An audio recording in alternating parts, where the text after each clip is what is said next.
nais ng Lord na sa atin ay parating bilang kanyang mga mananampalataya. Naniniwala po ba kayo na ang Diyos ang tumawag sa atin? Bakit hindi lang yata yung paniniwala? Ulitin ko yung tanong, no? Naniniwala po ba kayo na ang Diyos ang tumawag sa atin sa gabi ito? Ayan, nagdagan. Alam niyo po, wala pong aksidente nagaganap sa mundo. Ang lahat ng nangyayari po ay nasa kapahintulutan ng Panginoon. O bahagi po ito ng kanyang plano.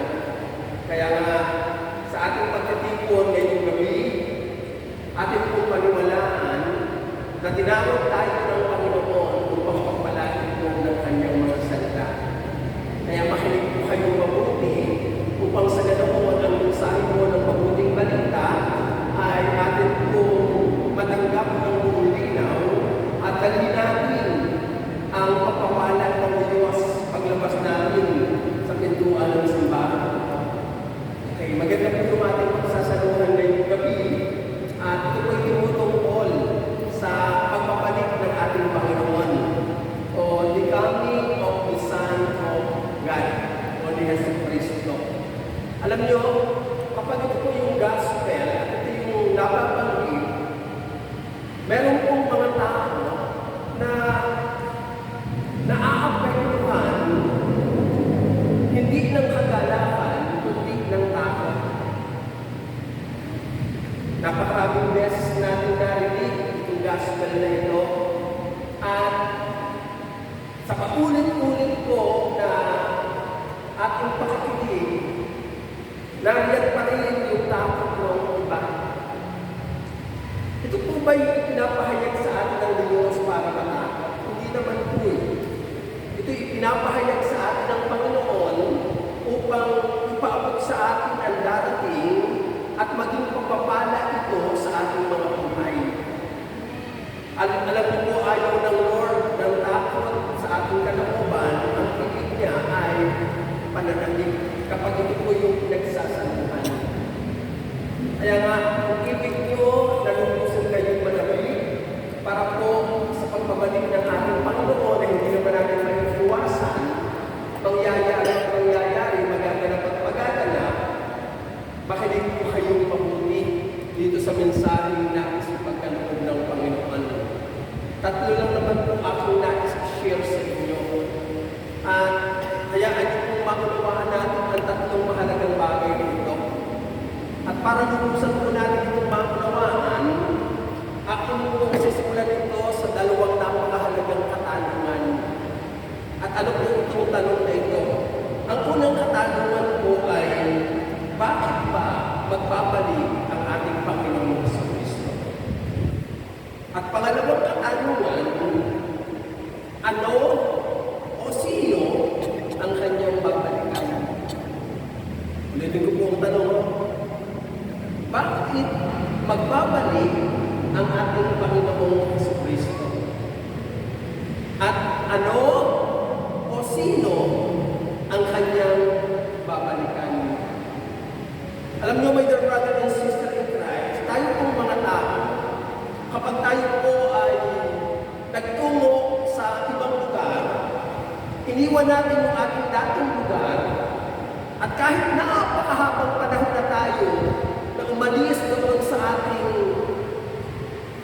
lugar na iniwan, kapag meron po tayong naiwang napakahalagang bagay, babalikan at babalikan natin yung lugar na yan. Babalik at babalik tayo upang yung napakahalagang bagay na naiwan po natin ay ating kunin at muling aritin ng lubusan. My dear brother and sister in Christ, sa gospel po natin ngayong gabi, yun din po yung nais ipakita ng Lord. Siya ay magbabalik sapagkat meron siyang naiwang napakahalagang bagay. Meron siyang iniwan nang siya'y umalis na importante sa kanya. At ang tanong ay, ano o sino ito itong napakahalagang babalikan niya matapos niyang umalis sa sanlibutan ito. Alam niyo po, yung pagdating o yung pagbabalik ng Panginoon, sabi ng Bible, ay walang ipinahahayag na oras o araw kung kailan siya babalik. Pero napakalinaw din sa Biblia, bagamat walang eksaktong araw o oras ng kanyang pagbabalik, may mga tanda naman ng kanyang nalalapit na pagbalik. Di po ba? Wala yata akong kausap. Okay. Kung nagbabasa kayo ng Bible, napakarami na makikita natin mga tanda ng kanyang pagparito, ng kanyang pagbabalik. At ang napakahalagang bagay po, kung ang pag-uusapan ay tanda, makikita natin itong mga tandang ito ay nagaganap na. Nangyayari na. Marami nga sa akin natatakot doon sa tinatawag na Big One. Alam niyo, kahit saan ako magpunta, yan po yung narinig ko. The Big One. Ano yung tinutukoy? Lindol. Pero my dear brother and sister in Christ, ang lindol ay tanda lamang ng kanyang pagparito. At bilang mga mananampalataya, kung meron bang Big One na darating para sa atin, ang Big One ay walang iba kundi ang ating Panginoon.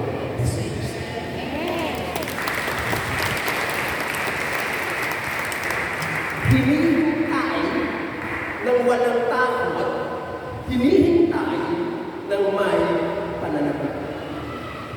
Bakit po? Sabi ko nga, tatlo to. Una, ang Diyos na si Jesus ay magbabalik dito sa sanlibutan for His people. Kanyang bayan. Kanyang mga minalampahan. Kanyang mga mananampalataya. Babalikan niya yung mga taong naniniwala, yung mga taong nananampalataya sa Kanya. Nananampalataya po ba tayo sa Diyos?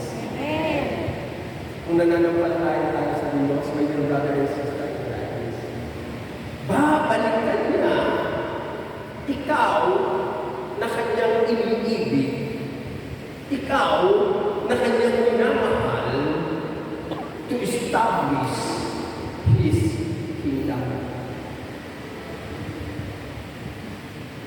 Last week, ano po yung gospel about Kristong Hari?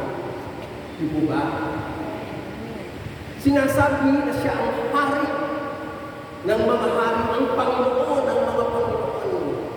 At bilang isang hari, ibig sabihin meron siyang kaharian. Ibig sabihin mayroon siyang pinag-aharian. At ano po ang sinasabi ng Biblia patungkol po sa bagay na ito?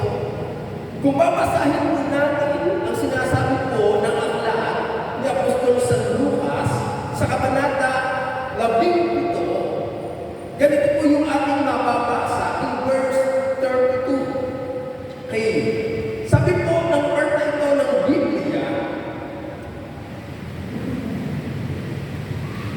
Luke chapter 17, verse 20 to 21.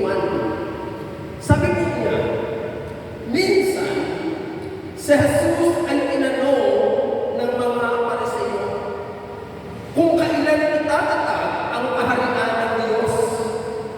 Sumagot siya, ang pagsisimula ng paghahari ng Diyos ay walang makikitang palatandaan at wala rin magsasabing nagsisimula na roon o rin, sapagkat ang totoo'y nagsimula ng maghari ang Diyos sa puso ng mga nananalig sa Kanya.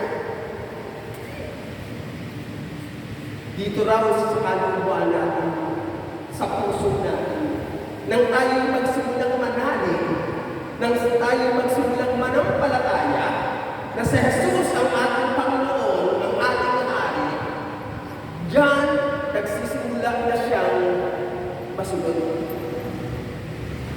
maghari. At lubusan niyang itatatag ang kanyang kaharian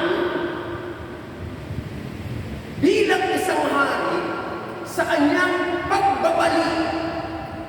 Dahil nga, kukunin niya ang lahat ng kanyang mga mananampalataya, ang kanyang bayan, upang lubusan niya itong mapaharian. Amen. Babalik siya for His people to establish His kingdom. Kaya nga, sa huling panahon, kapag ang tao humarap na sa Panginoon, naandyan sa kaliwa ang makambing, ang masasama, nasa kanyang kanan ang mga tupa, ang mga matuwid, at sasabihin niya ang ganitong mga salita. Dito sa mga nasa kanan niya, sabi ng Bible, halika kayo, mga pinagpala ng aking Ama, pumasok kayo at manarahan sa kahariang inahanda sa inyo magmula pa ng likhain ang sanlibutan. Kailan mangyayari?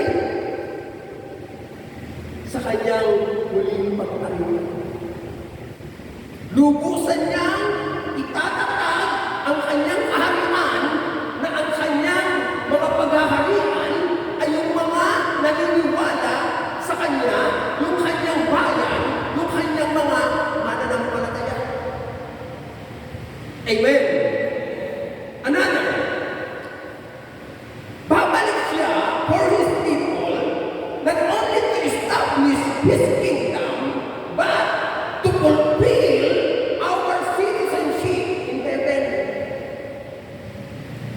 Ulitin ko po, to fulfill our citizenship in heaven. Sa kanyang pagparito, bibigyan niya ng kaganapan na ikaw, ako, tayo ay maging mamamayan ng kanyang kalangitan.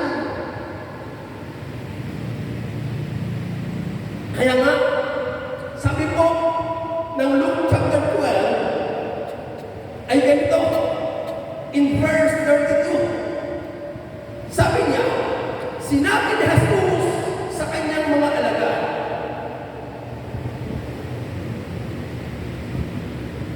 huwag kayong matakot, munting kawan, sapagkat ikinalulugod ng inyong Ama na ibigay sa inyo ang kaharian.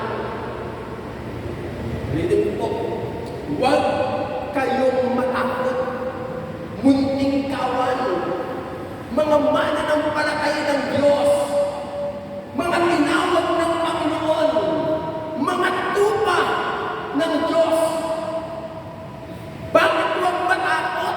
Sapagkat nalulugod ang Panginoon na ipagkaloob sa inyo, sa atin, sa bawat isa, ang kaharian ng Diyos na makapangyarihan sa lahat.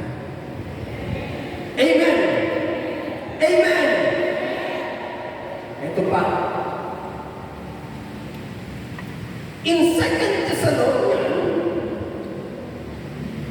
chapter 1, verse 5, ito naman yung sabi, ito ang katunayan ng makatarungang hatol ng Diyos na kay ariing karapat-dapat sa kanyang kaharian na siyang dahilan ng inyong pagtitiis.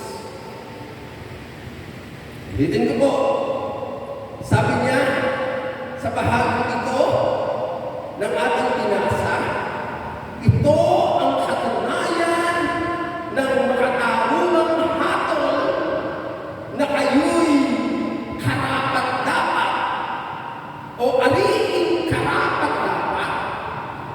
kanyang kaharian.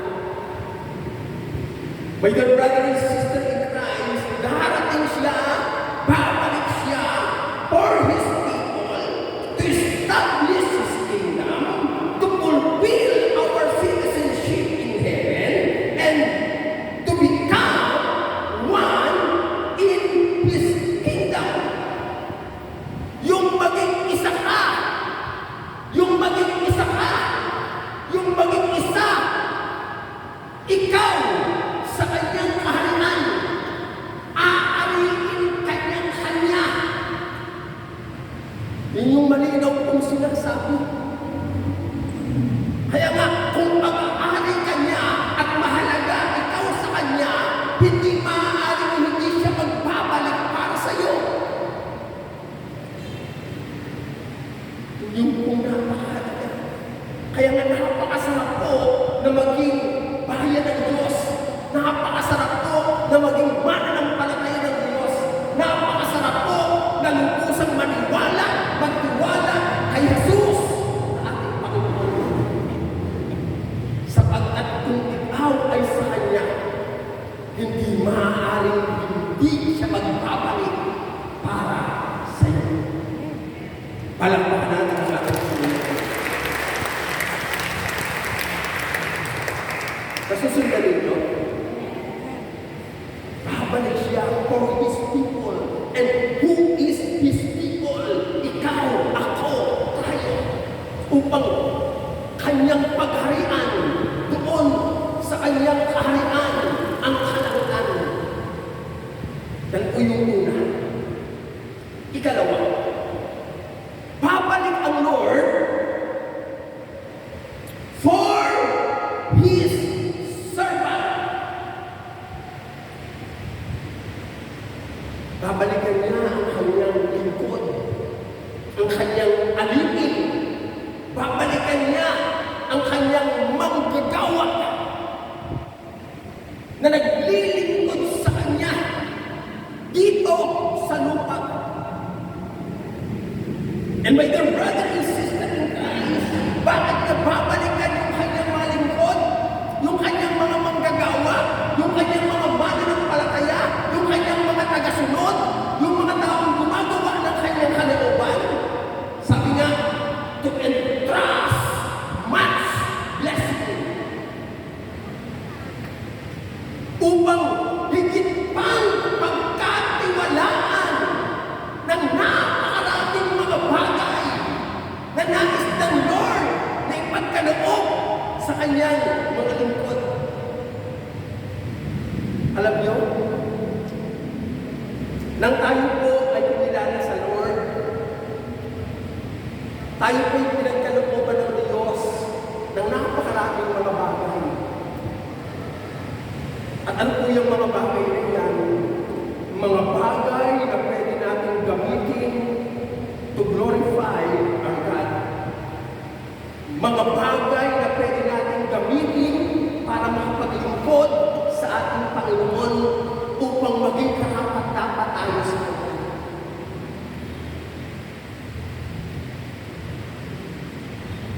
Pero nakalulungkot lang po. Maraming taong pinagkalooban ng Lord. Sa halip na gamitin niya yung ipinagkaloob sa kanya ng Lord para papurihan ang Diyos, ginagamit niya sa mga bagay na kung saan walang kabuluhan. Ginagamit niya sa mga bagay na panandalian lamang. Ginagamit niya sa mga bagay na kung saan maglalayo sa kanya ng lubusan sa Diyos.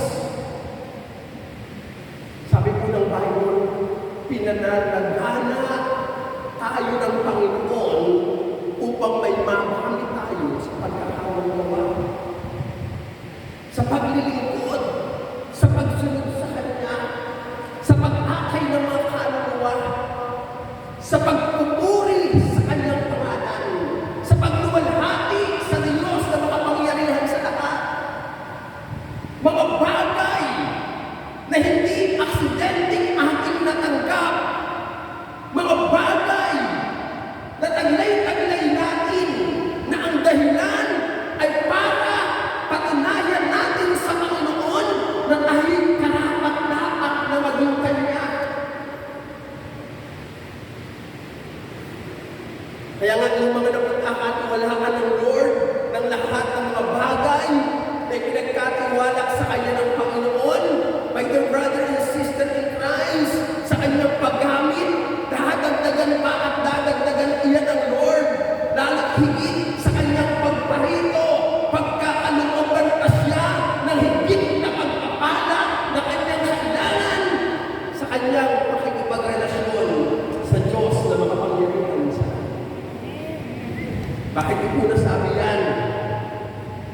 ito yung sabi ng aklat ni Apostol San Mateo, chapter 25, verse 21. Sabi po, ng part na ito ng Biblia ay ganito.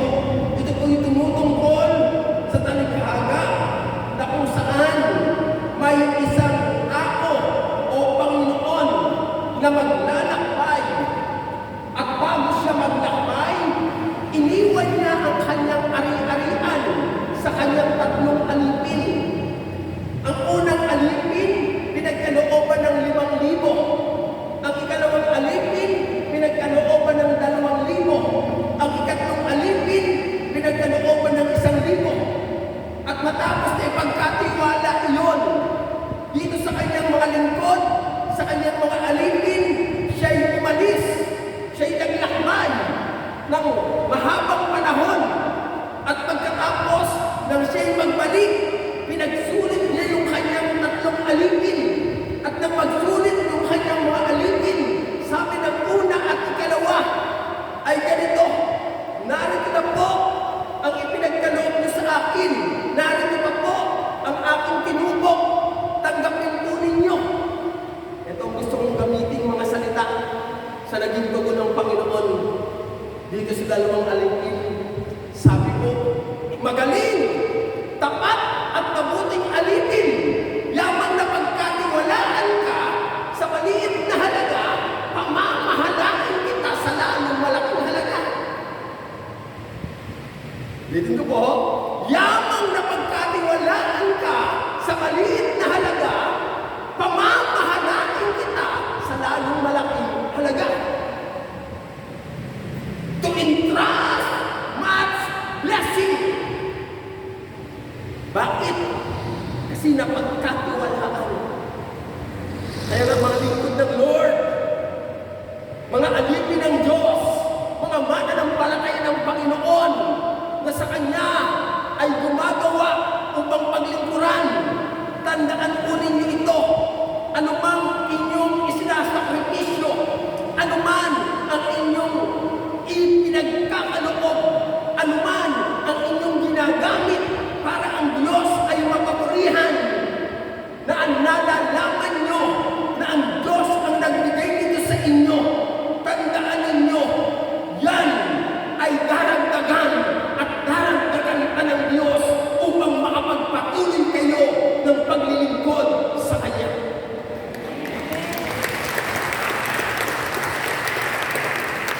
Thank you, Lord. Hindi lang sa mundo ito, kundi sabi, sa pagbabalik niya, pagkakatiwalaan ka ng lalong maraming bagay. Para ano?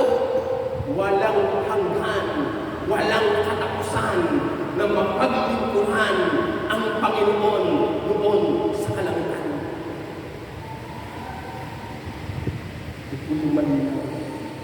Kailan yung mangyayari sa pagbabalik? Ito yung malinaw. My dear brother and sister in Christ, kaya nga, yung mga lingkod ng Diyos, yung mga manggagawa ng Diyos, yung mga gumagawa ng kalooban ng Lord, kapatid, nag-e-expect yan na higit pang biyaya.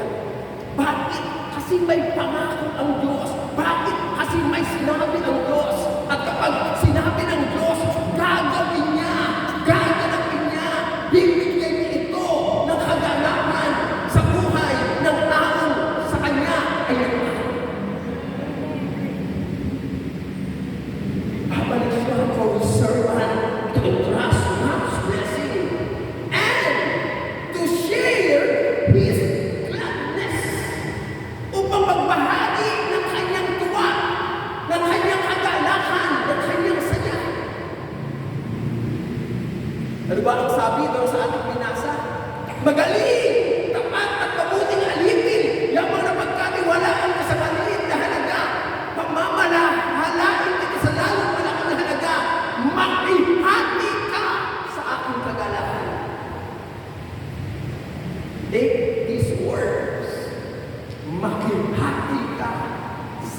ating kagalakan. Alam mo po, ang sa napakahalagang bagay na pwedeng matanggap ng tao ay ang saya, ang tuwa, ang galak. Hinahangad natin, inaasam natin na mapasa atin. Pero yung sayang yan, yung galak na yan, may limitasyon kapag tao ang nagbibigay, kapag tao ang pinagmumulan. Pero ang pakikihati sa kagalakan ng Panginoon ay magdadala sa higit pa sa kanyang inaasahan. Ang kagalakan ay pangwalang hanggan kapag ang Diyos ang siyang nagkakaroon. Amen. Hindi puro dusa, hindi puro hirap, hindi puro problema ang pwedeng danasin ng mga lingkod ng Diyos, ng mga sumusunod sa Panginoon, ng mga taong gumagawa ng kalooban niya. Kundi darating ang panahon, wala siyang pagsisidla ng kagalakan na ang Diyos ang siyang magbibigay. Kalulungsod lang po minsan eh. Doon tayo nakatingin sa hirap, doon tayo nakatingin sa problema, doon tayo nakatingin sa pagsubok. Kaya kapag binibigyan ng posisyon, kapag binibigyan ng obligasyon, kapag binibigyan ng pagkakataong paglingkuran ng Panginoon, tinatanggihan.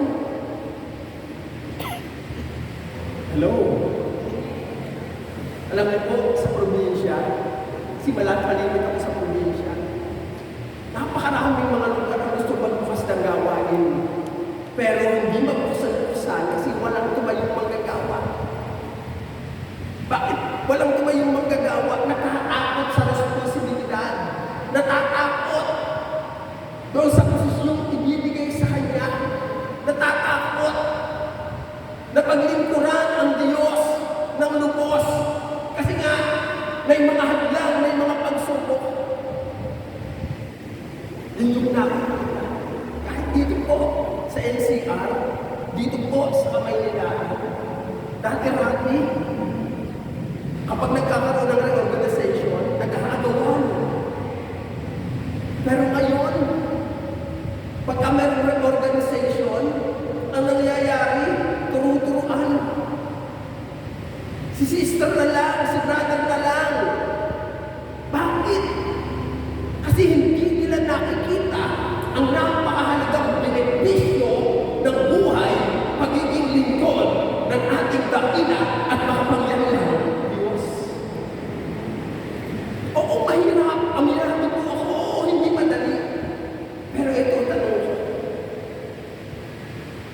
Papabayaan ka ba ng Diyos kung siya ang pinaglilingkuran mo? Ulit, babalik siya for His servant to share His gladness. Hindi papayag ang Panginoon ng puro musa, puro sakripisyo, puro pagtitiis, puro problema. Papalitan niya iyan ng kagalakan, walang hanggan.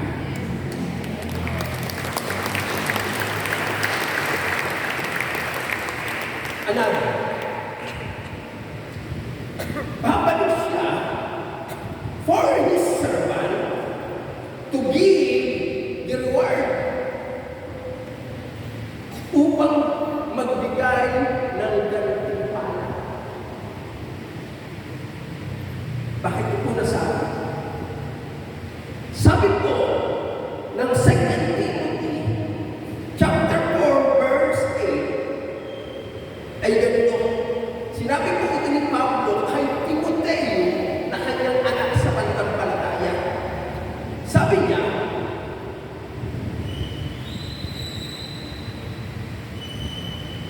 kakauntan ko na, simulan ko sa 6 para mas maganda.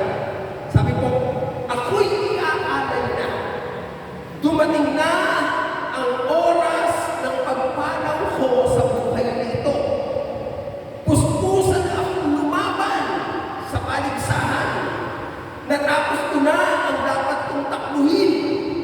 nanatili akong tapat sa pananampalataya. Verse 8, kakamtan mo na ang korona ng pagtatagumpay. At sa araw na yaon, ang Panginoon na siyang makatarungang hukom ang magpuputong sa akin ng korona. Hindi lamang sa akin, kundi sa lahat ng nananabik sa muli niyang pagparito. Take note the word, nananabik sa muli niyang pagparito. Sa kalooban niya, hindi takot at nananabik sa pagbabalik ng Panginoon. Kundi ano? Pananabik. Sino po ang nagsasalita? Si Pablo. Kanina niya sinasabi kay Timoteo na kanyang anak sa pananampalataya. Anong sabi niyang napakahalaga? Kakamtan ko na ang korona ng pagtatagumpay, the crown of victory. Sabi pa niya, at sa araw na yaon, ano yung araw na tinutukoy? Yung araw ng pagbabalik ng Panginoon. Sa araw na yaon, ang Panginoon na siyang makatarungang hukom ang magpuputong sa akin. Kaya nga, babalik siya for His servant to give your word. Para magbigay ng gantimpala. Para ipagkaloob ang gantimpalang lahat ng mga lingkod ng Panginoon. Sabi pa ni Pablo, tumatakbo ako patungo sa hangganan. Ibig niyang maipatapos ang kanyang paglilingkod kahit gano'ng kahirap, kahit gano'ng karaming problema, kahit gano'ng karaming trials, magpapatuloy at magpapatuloy siya. Hindi siya titigil, hindi siya hihinto. Kaya sabi niya, ako'y iaalay na, natapos na yung kanyang paghihirap. Kukunin na siya ng Lord. Umamatay na siya. At hanggang sa huling sandali ng kanyang hininga, lumaban siya. Hanggang sa huling sandali ng kanyang hininga, naglilingkod siya. At ginagawa niya iyon. Bakit? Kasi alam niya, hindi masasayang ang kanyang mga ginagawang iyon dito sa lupa. Amen. Babalik siya for His servant to entrust much blessing, to share His gladness, and to give to the world.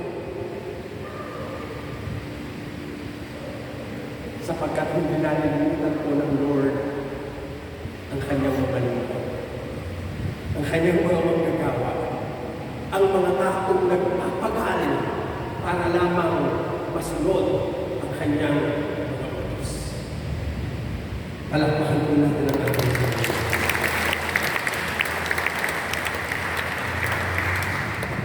Panginoon, sabi ko na ikatlo. Ang ikatlo, babalik ang Lord to take those who are with Him. Ulitin ko po, to take those who are with Him. Babalik siya para kunin yung kanya. Babalik siya upang kunin yung pag-aalit niya. Babalik siya para kunin yung mga minamahal niya. Para kunin yung mga nagtiwala sa kanya. Dear brother and sister, sabi ko ng Bible ng Gospel, may dalawang lalaking gumagawa sa bukid. Kukunin yung isa, iiwan yung isa. May dalawang babaeng gumigiling, kukunin yung isa, iiwan yung isa. Bakit? Kasi ang kukunin lamang ay yung sa kanya. Iiwan niya yung hindi sa kanya. Kaya nga ang tanong ko ay ito, sa Diyos ka ba? Sa Diyos ba tayo? Pag-aari ba tayo ng Diyos? Dapat iyakin natin yan sa sarili natin. Ako'y pag-aari ng Diyos. Kayo'y pag-aari ng Diyos. Kayo'y sa Diyos. Paano mo pinatutunayan? Sa paglilingkod, sa pagsunod, sa paggawa ng kalooban niya, sa pagtitiis para sa Kanya, sa pagpapagahal para sa Kanya, sa pagsusumika na gawin kung ano ang kalooban niya. My dear brother and sister in Christ, today, those who are with Him, sino itong mga ito? Ito yung mga tapat na lingkod niya na kahit anong mangyari, kahit anong maganap, kahit anong maranasan, andyan, hindi nawawala. Ipinakikita nila yung katapatan sa Diyos na makapangyarihan sa lahat.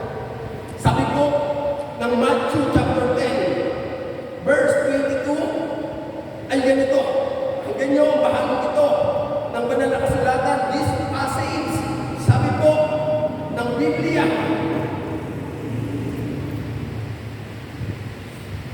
kapupuutan kayo ng lahat dahil sa akin, ngunit ang mananatiling tapat hanggang wakas ang siyang maniligtas. Alam niyo, kapag lingkod ka ng Diyos, hindi mo maiiwasan ang kapuputan. Alam niyo kung bakit? Kasi namumuhay ka sa katotohanan. At bilang namumuhay sa katotohanan, hindi maaaring wala kang masasagasaan. At yung mga taong malayo sa Diyos, hindi ka nila maiintindihan. Kaya nga, ang puot, ang galit, ay ano? Mararanasan at mararanasan mo kung paano naranasan ni Kristo. Pero ang sabi ng Panginoon, mapuput man sa'yo ang daigdig na ito, manatili kang tapat sa akin, at kapag ipinakita mo ang iyong katapatan sa akin, ang kaligtasan ay natitiyak sa buhay mo. Hindi kanya kalilimutan. Hindi kanya pababayaan. Babalik at babalik siya para sa iyo. Babalik at babalik siya para sa kanyang mga tapat na mga lingkod na hindi tumitigil na ang Diyos ay Panginoon. Ang kanyang mga tapat na lingkod, yan yung kanya, yan yung pag-aari niya. Kaya, kapatid, kahit ano ang nararanasan mo hindi maganda sa pagsunod, sa paglilingkod, magpatuloy ka lang. Huwag kang titigil. Kahit hirap na ka na, kahit bigat ka na sa iyong dala-dala, tuloy lang. Nakikita ka ng Diyos. Alam ng Diyos ang pagpapagal mo, ang pagtiis mo, ang pagsusumikap mo. At hindi yan iisang tabi ng Diyos. Hintayin mo ang kanyang pagbabalik upang sukuan ang lahat ng iyong ginawang paghihirap at pasal. Babalik siya to take those who are with Him, His faithful servant, and His trusted servant. Yung kanyang mga mapagkakatiwalaang lingkod, babalikan niya ito, hindi niya kalilimutan ito, hindi niya ito pababayaan lumusan. Ikaw na napagkakatiwalaan niya sa bawat araw, sa bawat oras, sa bawat panahon, ikaw na gumagawa gamit ang lahat ng tinanggap mo mula sa Kanya. Yan ay nakarecord. Yan ay alam na alam ng Lord. Yan ay hindi palalampasin ng Lord. Yan ay susuklian ng Lord sapagkat ikaw ang Kanyang mabuting katiwala ng lahat ng mga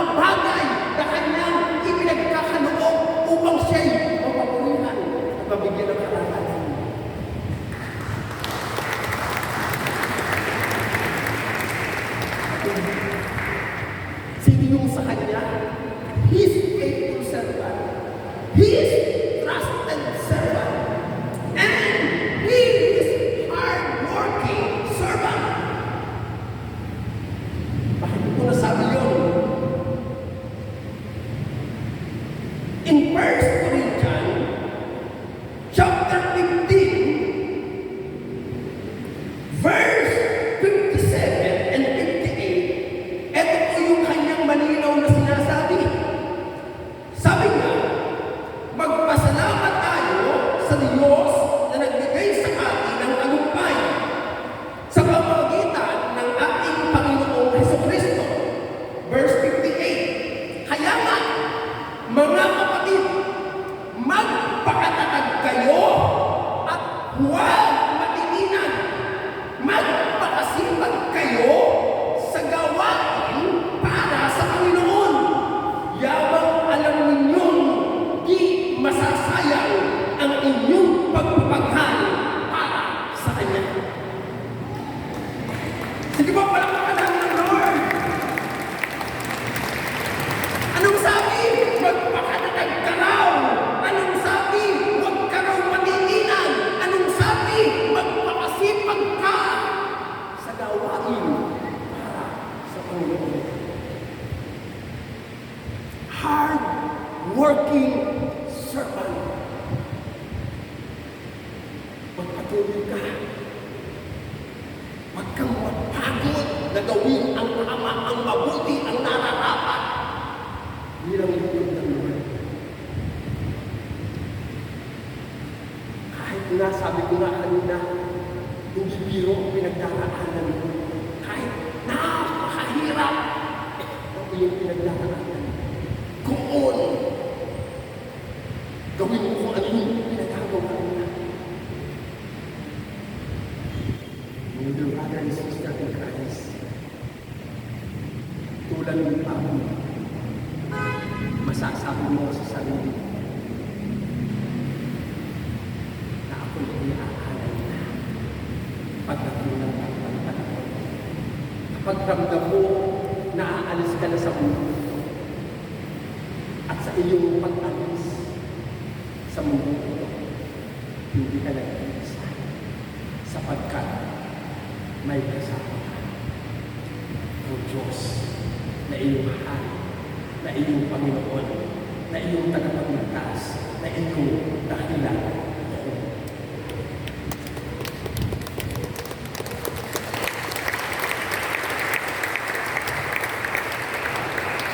Bawat isa po sa atin may pinagdaraanan. May nararanasan ng maganda. May problema. May pasang krus. Bawat isa po sa atin ay dumadaan sa pagsubok. Hindi po yan sa Panginoon. At ito ang wag mong aalisin sa isip. Sa panahong nag-istrado ka, sa panahong nahihirapan ka, hindi ka nag-iisa na nagsusumikap, lumalaban, nagpapatuloy, sapagkat hindi papayag ang Diyos na mabuto ka, tutulungan at tutulungan ka niya. Ibibigay at ibibigay niya ang supply na kailangan mo. Kung kailangan mo ng lakas, pagkakalooban ka ng lakas ng Panginoon upang ma-overcome mo ang lahat ng iyong pinagdadaanan. Kapatid, babalik siya for His will. Babalik siya for His servant. Babalik siya to take those who are with Him. At kung naniniwala ka na ikaw yun, pwede kong ba tumayo tayo sa akin? Stand up with the brother and sister. Kapatid, napakahalaga ka sa Diyos. Kaya sa mga muling sandali ng ating pagtitipon, pwede po ba itaas mo ang kamay? Pwede po ba ipikit mo yung mga mata mo? Pwede po ba